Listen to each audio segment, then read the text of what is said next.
In this video, I will reveal my Freetrade ISA, exposing my overall performance and explaining why this one thing stopped me from creating portfolio updates on YouTube. It's very important you're aware how YouTubers make money as it contributes to this huge problem. We are paid by YouTube for adverts played on a video. The more adverts shown, the more money we pocket. The stock market niche is roughly £10 per 1,000 views, meaning in August I pocketed £54.73. I'm often left frustrated by how it is purposefully exploited by creators. If I want to make more money on YouTube, I need to create engaging content for you, which means the videos need to be exciting, and truthfully the stock market can be far from it. In my mind, boring is actually a great thing. It likely means that your businesses are growing and your stocks are slowly returning value. But you likely don't want to watch a video on how I'm holding the same boring shares and how nothing has changed aside from share price. The problem is with these clever creators that exploit it. They will heavily target specific trending stocks such as Tesla.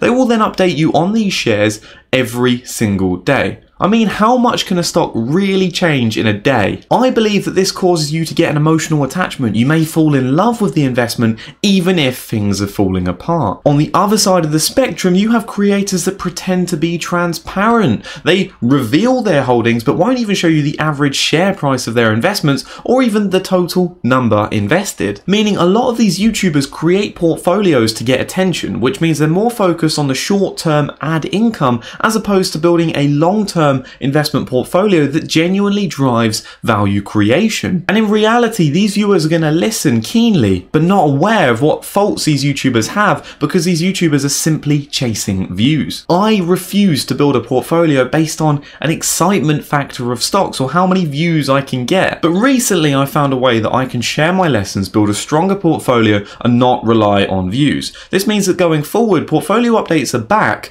but on a monthly basis. I've actually gone a step further than this too. If you want live access to my portfolio for free, click the link in the description down below. You'll get up to the minute updates on my investment performance and whether or not I'm buying or selling shares. There's a few key positions that have changed since I've last updated the portfolio, so I think it's relevant that I keep you informed. Boohoo have earnings upcoming on the 3rd of October, so a few days after this video is uploaded. Expectations are similar to ASOS. ASOS recently sent some bad sales figures and that obviously was released. I think if Boohoo were doing better than that, then they would have released an RNS. On a speculative basis, we're near the bottom on price, but that's really a guess based where their financials are currently at, and there's nothing to say that their financials couldn't deteriorate more, but I'm invested in them because I don't think that's going to happen. Games Workshop, London Stock Exchange Group and MasterCard are too expensive at the moment, but I do continue to hold. I'd love to build bigger positions in each three of them. However, the most important two would be London Stock Exchange Group and MasterCard, where I could build a very defensive background in my portfolio, and not Games Workshop purely because I already have such a huge exposure to Games Workshop and I don't want to add more to that and repeat a mistake I made in the past with Boohoo. Sylvania Platinum has their quarterly report coming out very shortly, but it will remain as a very small speculative position in my portfolio because my understanding of Platinum Group metals is limited, but the fundamentals of the company do look good. I understand this is a cyclical business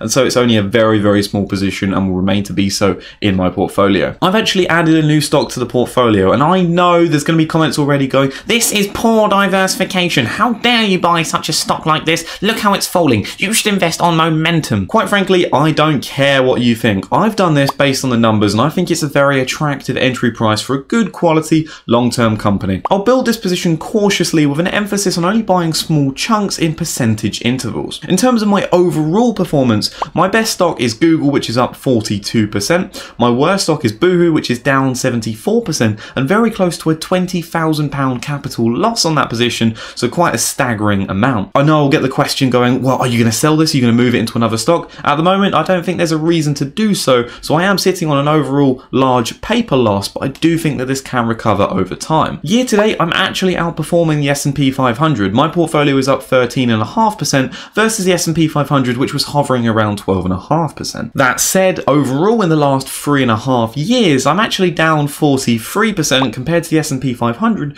being up 75%, so I'm certainly underperforming in that regard. I had a very very bad start to my portfolio. I've learned some huge lessons and believe it will take many years to rectify the errors and catch up to the S&P 500. That said, I'm determined and I do believe that long term I will end up on top with a more disciplined value approach and a careful allocation of my risk management. Going forward, I will dedicate my channel to weekly stock analysis and portfolio updates, so make sure you click subscribe for more.